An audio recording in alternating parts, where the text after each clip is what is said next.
wanted to record a quick video about doing injector replacement on in this case, E450, but generally just like the E series vans with a 7.3 Powerstroke. There's not a lot of information on YouTube about what it's like to do this job, you know, how it's different than trucks and stuff like that. So I just wanted to make a video with a couple of quick notes based on my experience. First of all, you will have to do a decent amount of disassembly here in the front in order to get to this cylinder bank, the front side of the cylinder bank. I did take off the cover for the heater core here. I don't know if you can do it without that, maybe not. You need to take out all the stuff here, air intake, so you can get to the top of the engine, and removing the oil fill tube and stuff. So there's a few things for which you have to get down right in this nasty little crack right there. But most of the other stuff you can do from the inside. So what the inside looks like, you know, I think the main question that I had before I did this job was, what does the clearance look like between the firewall, since that's, you know, a major concern with getting these injectors out. And as you can see, it's not too bad. The valve covers, they kind of, you got to wiggle them out a little bit. Like there's like a bracket over here that holds the oil dipstick that you need to take out in order to get the valve cover out properly. But you can wiggle it out. The tightest spot is right up there.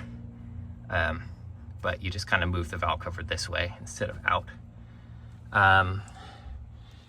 This side, the driver's side, is relatively the same, other than the bolt that is on the valve cover at the very front side, right down there, is a huge bitch to get off.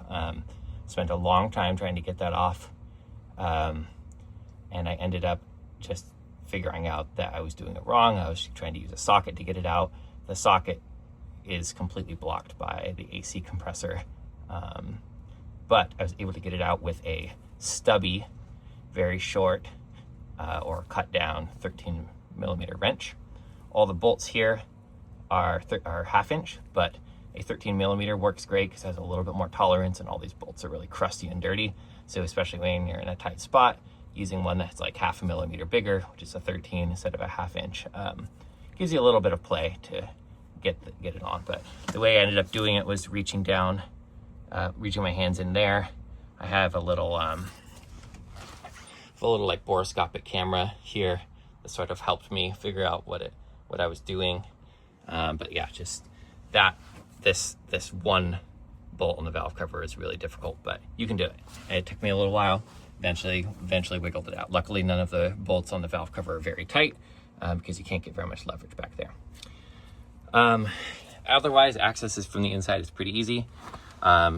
You know, I will say that you probably can't use some of the traditional methods to get the injectors out, like a slide hammer or crowbar or anything like that, because of the clearance. But, you know, OTC Tools has a little toolkit like this that comes with this block and a screw, and then it also comes with this installation tool that you can use to install the injectors, even though you don't have very much clearance for you know, larger tools in here. I'm not sure if you need this tool, but it definitely makes it easier. And for the injector cups, I'm not sure if I'm going to replace them yet. I haven't done the pressure test, but if you do, I think the only way to do that is with the Riff Raff Diesel cup puller tool, because that fits within this clearance, and they even say on their website that it works for these vans.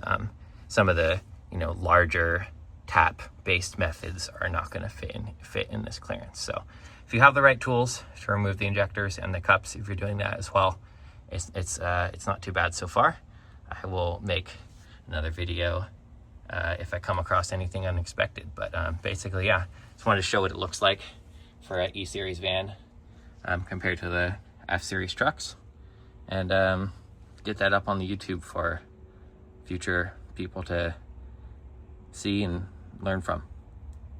Peace. Oh yeah, one more note. These little drain plugs right here, there's 2 of them. There's one here, there's one back there. These are an 1/8 inch hex key, and They are easy to strip. I stripped one and looked up online. Apparently this happens to a lot of people, so be very careful.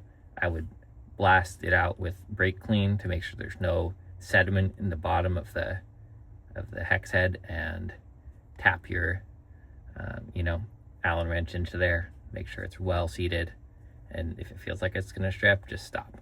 You can do the other one. It's gonna drain some oil, but inevitably it's not gonna drain all of it unless you want to do the big ass plug on the end.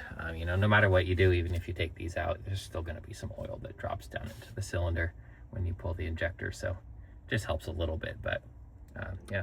All right, one more note. Cylinder number 3 here, second from the front, the clearance is very low between the firewall and the top of the injector, as you can see. So I had to take the little yellow plastic piece off the top. Those are T20s on the top, those screws, but mine were so full of crud and stuff that I couldn't get a T20 in there. I just used a T15, and it comes out. They're barely in there. And once you take the plastic, yellow plastic piece off the top, then the injector will clear this tight clearance right here, and it'll be able to slip out.